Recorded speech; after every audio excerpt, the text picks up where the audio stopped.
Halo guys, temenin aku cerita kejadian horor aku beberapa hari ini. Jadi beberapa hari ini tuh aku sempat nempatin salah satu kosan. Jadi kosan itu aku ketemunya itu dari jadi aku ngekos daerah yang sama, hampir nggak begitu jauh dari kosan itu. Terus karena kosan yang lama aku udah mau selesai waktunya dan aku pengen nyari suasana baru, jadi aku ngide lah untuk survei beberapa kosan di daerah situ sama temen aku.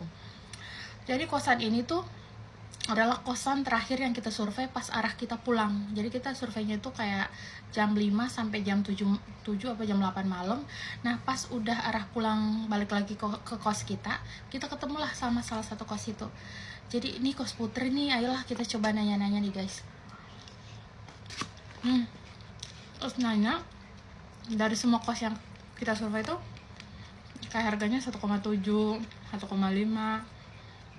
1,1, pokoknya di atas 1 juta, di bawah 1,5, di bawah 2 juta. Terus ketemu sama kosan yang ini nih, yang kita nggak sengaja pas mau arah pulang ini. Kalian harus tahu harganya berapa? Harganya nggak nyampe 400.000 guys.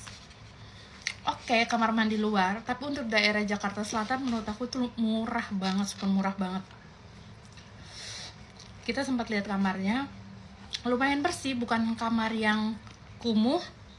Aku nggak bisa spill kosnya kan, kasihan juga yang punya kosan ya. Pokoknya kamarnya kalau pas pertama aku lihat, wah 400.000 daerah Jakarta Selatan itu murah banget. Ya, aku lumayan kayak kalau aku masuk kos ini aku bisa ngehemat nih, bisa ngehemat 600-an lah dari kos lama aku yang 1,1, pokoknya 600-700 lah ya. Pikiran aku kayak gitu.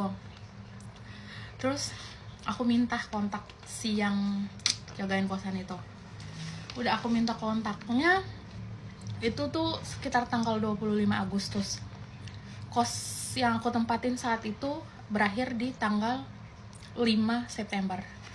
Aku ngide pulang dinas, aku langsung pengen pindah ke kosan itu. Jadi aku berdua sama temanku, sebelumnya temanku tuh yang pengen banget pindah ke situ. Bahkan tuh aku suka bilang gini, jangan deh kayak takut nggak nyaman. Masalahnya sebenarnya takut nggak nyamannya itu satu, kamar mandinya luar, terus titiknya cukup yang masuk ke gang-gang kecil gitu loh guys. Tapi untuk kamarnya oke.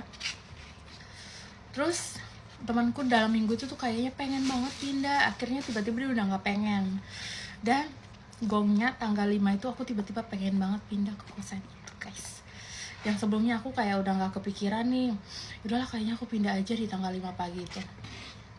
Aku langsung ngechat si ibunya di tanggal 5 pagi itu, masih ada yang kosong gak? Ternyata masih ada. Terus malamnya aku pindah guys. Aku pindah, aku belum tahu suasananya kayak gimana, maksudnya kayak orangnya penuh nggak di kos itu. Aku juga kan takut juga ya kalau aku sendiri, tapi dari aku survei kayak ada sepatu lampunya nyala, kayak ini ada orang nih. Tapi pas aku pindah kok kayak nggak ada orang anjir di kosan itu. Aku masuklah ke kosan itu guys, hari pertama banget, masih aku nata-nata bareng. Terus yang nunggunya nyamperin aku, mbak, aturannya gini. Oke lah, aturan kos Putri pada umumnya lah ya, nggak boleh bawa cowok. Pokoknya jangankan bawa cowok, kayak mau ganti lampu pun cowok nggak boleh masuk ke kamar. Bahkan mau masukin barang juga cuma sebatas di pintu depan doang, nggak boleh segitu aturannya ya. Aku sangat menghargai sih, mungkin itu aturan kosnya, oke lah, menurut aku nggak masalah. Aku masih bisa untuk bawa barang-barang aku dari pintu depan ke kamar. Terus gongnya lagi ada beberapa aturan yang menurut aku rada janggal pas aku udah nempatin. Jadi aku nggak boleh, jadi dia ngasih tahu aku nggak boleh ngelewatin pintu ke arah jemuran. Jadi ada kamar paling pojok ke arah jemuran belakang, itu di atas jam 12 malam guys. Alasannya apa aku nggak, harusnya aku nanya sih, tapi mungkin karena aku lagi riuh pindahan nata-nata, jadi aku nggak sempat nanya alasannya kenapa gitu. Cuman dia ngasih tahu bahwa di sini harus tenang, nggak boleh berisik. Bahkan aku teleponan juga aku sempat ditegur guys, padahal aku teleponan menurutku nggak yang teriak-teriak gitu, enggak.